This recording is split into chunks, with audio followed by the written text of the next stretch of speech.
जय शिवराय भावांनो, तुमच्या सगळ्यांचं स्वागत आहे आपल्या यूट्यूब चॅनलमध्ये. आणि आजचा व्हिडिओ आहे ना त्या मुलांसाठी आहे ज्या मुलांनी कधी जिमची पायरी पण चढली नाही आणि त्याला जिममधलं काहीच माहिती नाही.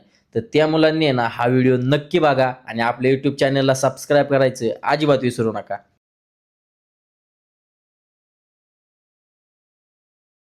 तर सगळ्यात पहिल्यांदा भावा, जिमला जायला आहे ना तू अजिबात लाजू नकोस. तुझं वजन तिकडे 35 किलो असू दे नाही तर 110 किलो असू दे. जिमला जाणं म्हणजे वजन कमी करणं किंवा वाढवणं ह्यातला प्रकार नाहीये. जिमला गेल्यावर ते तर होणारच आहे. ज्यावेळेस तुझ्या अंगात डिसिप्लिन असेल ना त्यावेळेस तुझं वजन कमी पण होईल, वाढन पण. पण सगळ्यात महत्वाचं आहे ना ते म्हणजे तुझ्या अंगात जो कॉन्फिडन्स लेवल वाढेल ना तो एकदम बाप लेवलचा असेल.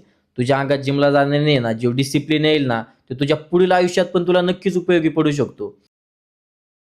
आणि सगळ्यात पहिल्यांदा आहे ना, जिममध्ये गेल्यानंतर अजिबात कोणाला लाजायचं नाही. ज्यावेळेस तू लाजशील ना, त्यावेळेसच तुझा कॉन्फिडन्स लेव्हल एकदम लो होऊन जाईल. सगळ्यात महत्त्वाचं म्हणजे आता तू गेल्या-गेल्या अजिबात हेवी वेट मारू नकोस. तुझ्या बॉडीला जेवढं झेपेल, तुझी जेवढी कॅपॅसिटी आहे, तेवढंच तू वजन मार. कारण की आहे ना, तू जर जास्त हेवी वेट मारलंस ना, तर तुला इंजुरी नक्कीच होऊ शकते. आणि वर्कआउटच्या आधी वॉर्मअप करायचं अजिबात विसरायचं नाहीस. आणि वर्कआउट झाल्यानंतर स्ट्रेचिंग ह्या 2 गोष्टींमुळे ना तुला अजिबात इंजुरी होऊ शकत नाही. आणि त्याच्यानंतर आहे ना तुझं काही चुकत असेल, तुला असं वाटत असेल की हे माझ्याकडून चुकतंय, हे बरोबर नाहीये, तर जिममध्ये ट्रेनर असतात. ट्रेनरला हमखास विचार. ट्रेनर तुला सगळं सांगतात. आणि नंतर आहे ना तू तुझी तुलना आहे ना स्वतःशी कर. दुसऱ्यांशी करू नकोस. कारण की जे दुसरे असतात ना त्यांनी 4 ते 5 वर्ष जिममध्ये ना वर्कआउट केलेला असतो. त्यांची 4-5 वर्ष तिथे दिलेली असतात. त्यामुळे त्यांची ना स्ट्रेंथ लेव्हल आहे ना एकदम म्हणजे एकदम अशी हाय लेव्हलची असते.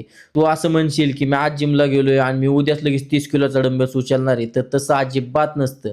त्यांनी आहे ना जिममध्ये घासलेली असती म्हणून ते 30, 40, 50 किलोचे डंबेल्स उचलतात. पण तू आहे ना तुझ्या कॅपॅसिटीनुसार उचल. आणि आहे ना सगळ्यात महत्त्वाचं म्हणजे ना जिममध्ये वर्कआउट हा फक्त 20% असतो.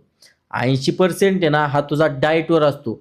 जेवढा तुझा डाएट मजबूत असेल ना, तेवढं आहे ना तुझ्या बॉडीला जास्त इफेक्ट पडतो. हे आहे ना कायम लक्षात ठेव.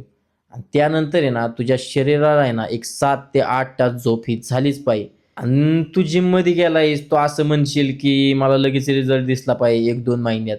तर तसं अजिबात नसतं. तुला आहे ना आरशात रिझल्ट दिसण्यापेक्षा आहे ना, तू आहे ना असा स्वतःमध्ये आहे ना रिझल्ट फील कर. तुझ्या आधीपेक्षा आहे ना स्ट्रेंथ किती वाढली आणि काय वाढली. हे आहे ना तू लक्षात ठेव.